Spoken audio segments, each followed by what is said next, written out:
नमस्कार दिव्यांग मित्र मैत्रिणींनो, दिव्यांगांचा आवाज बोलानुभवाच या चॅनलमध्ये मी ओमकेश आपल्या सर्वांचं सहर्ष स्वागत करतो. आपल्याला 2,500 रुपये पेन्शन मिळत्या, बरोबर आहे. 2,500 मध्ये आपण काय काय भागवायचं, कोणत्या कोणत्या गोष्टींना सामोरं जायचं किंवा कोणत्या कोणत्या अडचणींना फेस करायचं, याचा आपल्याला पेन्शन आल्यानंतर आपल्याला आपल्यापुढे प्रश्न पडतो. म्हणजे धान्य आणायचं असेल, पाणीपट्टी असेल, लाईट बिल भरणं असेल, मोबाईल रिचार्ज असेल, अशा भरपूर साऱ्या गोष्टी आहेत आपल्या आयुष्यामध्ये. आणि त्या गोष्टी केल्याशिवाय आता ज्या काही धावतं योग असेल किंवा 21व्या शतकामध्ये या ज्या काही दैनंदिन गरजा आहेत किंवा जे काही अन्न वस्त्र निवारा या 3 गोष्टी आहेत, तर त्या 3 गोष्टींची गरज आपल्याला लागतेच. अन्न वस्त्र निवाराची जितकी गरज आहे तितकीच इलेक्ट्रिसिटी असेल किंवा मोबाईल असेल किंवा अन्य पोटाला खाण्यासाठी किंवा प्रवास करण्यासाठी गाडीची गरज आपल्याला तितकीच भासते. आणि त्याच हेतूने आपण ज्या वेळेला जे आपले आधारस्तंभ म्हणूया किंवा दैवत काय म्हणायचे ते म्हणा तुम्ही, पण ते जे बच्चू कडू आहेत आपले, तर ते बच्चू कडू साहेब ज्या वेळेला प्रहार संघटनेचं अध्यक्षपद सोडून शिवसेनेमध्ये ज्या वेळेला त्यांनी प्रवेश केला, शिवसेना म्हणजे एकनाथजी शिंदेची शिवसेना प्रवेश केला, तर त्यावेळेला कित्येक दिव्यांग उठून त्यांनी चर्चा सुरू केली किंवा त्यांनी अफवा पसरवायला सुरू केली किंवा आपण काय म्हणूया अवास्तव काहीतरी बोलायला सुरुवात केली की आता बच्चूभाऊ दिव्यांगांचे प्रश्न उचलणार नाही, दिव्यांगांसाठी आंदोलन कोण करणार, आता बच्चूभाऊ तर गेले, बच्चूभाऊ आंदोलन करणारच नाहीत, आता बच्चूभाऊ दिव्यांगांचं आता विसरले, आता त्यांना फक्त पद पाहिजे होतं म्हणून पदासाठी ते तिथे गेले, आमदारकी पाहिजे होती म्हणून ते तिथे गेले, हे पाहिजे होतं ते पाहिजे होतं, त्यांना काय हे होत नव्हतं ते होत नव्हतं, अशा गोष्टी पसरवण्याचा प्रयत्न केला. त्या कितपत खऱ्या आहेत कितपत खोट्या आहेत यात त्यांनालाच माहिती, जे कोणी पसरवत होते तर त्यांनालाच माहिती. पण बच्चू कडू साहेब ज्या वेळेपासून शिवसेनेमध्ये प्रवेश केला त्यांनी किंवा आमदारकीची शपथ घेतलेली आहे, जे विधान परिषदेची आमदारकीची शपथ घेतलेली आहे, त्यावेळेपासून त्यांनी दिव्यांगांच्या विरोधात आहेत असं आम्हाला तरी वाटलेलं नाही. आणि त्याच्यामुळे आम्ही त्यांच्या भूमिकेवरती संशय घेऊ शकत नाही किंवा जरी आमचा शेवटच्या श्वासाला जरी विचारला आमच्या की बच्चूभाऊ असे उलटे वागतायत का, तर आम्ही कदापि ते मान्य करणारच नाही. ही मात्र गोष्ट बच्चूभाऊंना माहीत असल्यामुळे बच्चूभाऊंची तळमळ आजही परत दिसली, बच्चूभाऊंची तळमळ आज परत दिसली आणि बच्चूभाऊंची तळमळ ती परत एकदा दिसून आली आणि ती मुख्यमंत्र्यांच्या पर्यंत ते जे काही मागणी असेल किंवा जे काही हक्क असेल किंवा जे काही अधिकार असतील दिव्यांगांचे तर ते देण्यासाठीची ती मिळवून देण्यासाठीची तळमळ बच्चूभाऊंची आता परत दिसलेली आहे. म्हणजे बच्चूभाऊंनी परत एकदा म्हणूया किंवा एक नवीन पत्र लिहिलेलं आहे.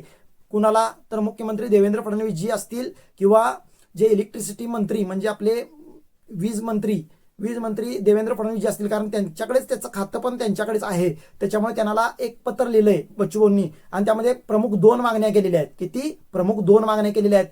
दिव्यांगांसाठी महामंडळामध्ये वेगळी एसओपी स्थापन करण्यात यावी. वेगळी एसओपी म्हणजे काय असतं ते, तर तुम्हाला वेगळं तिथं खिडकी म्हणजे वेगळा टेबल असणार तिथं, म्हणजे दिव्यांगांच्या चौकशीसाठी, दिव्यांगांना तिथं मागणी करण्यासाठी वगैरे वगैरे सगळ्या गोष्टींसाठी तिथं एसओपी म्हणजे आपल्याला वेगळे अधिकार दिले जाणार तिथं महामंडळाकडून.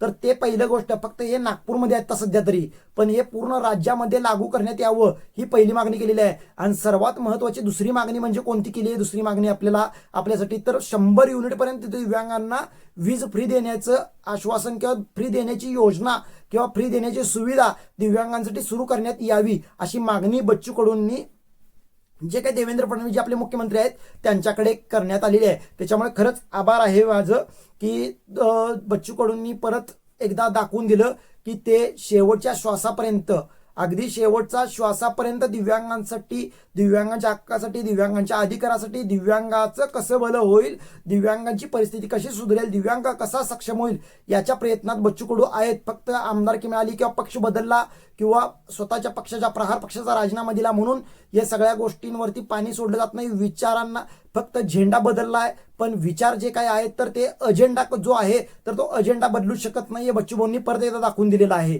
त्याच्यामुळे बच्चूभाऊंचं मानावं तेवढं कौतुक, मानावं तेवढा आभार कमीच असतील.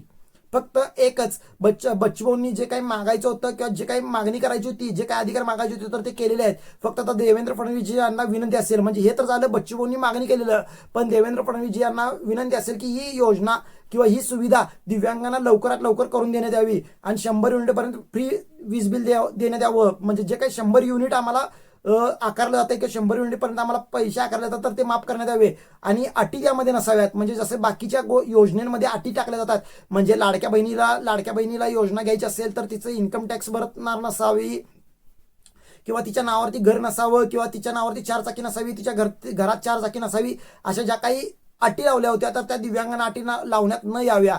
म्हणजे दिव्यांगाच्या नावावरतीच इलेक्ट्रिसिटी पाहिजे, ती दिव्यांगाच्या नावावर घर पाहिजे, दिव्यांगाच्या नावावर हे पाहिजे, दिव्यांगाच्या नावावरती ती इलेक्ट्रिसिटी घेतली असेल तरच त्यांना ती योजना मिळणार किंवा ते 100 युनिट मिळणार. या सगळ्या अशा ज्या काही चुकार किंवा चुकीच्या अटी आहेत तर त्या अटी लावण्यात न याव्या. फक्त जर तो त्याच्या घरात राहत असेल, ज्या घरात राहतोय त्या घरात त्याचं एखादं पत्र देऊन किंवा एखादं सहमती पत्र देऊन तिथलं 100 युनिट फ्री हे देण्यात यावं.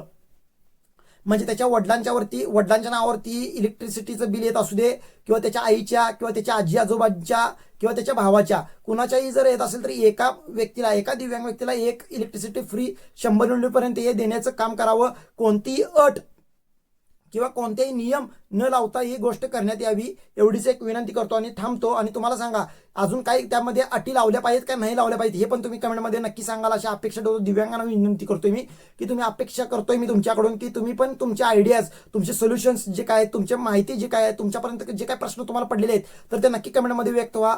आता आपण भेटूया पुढच्या व्हिडिओमध्ये. तोपर्यंत जय महाराष्ट्र, जय दिव्यांग.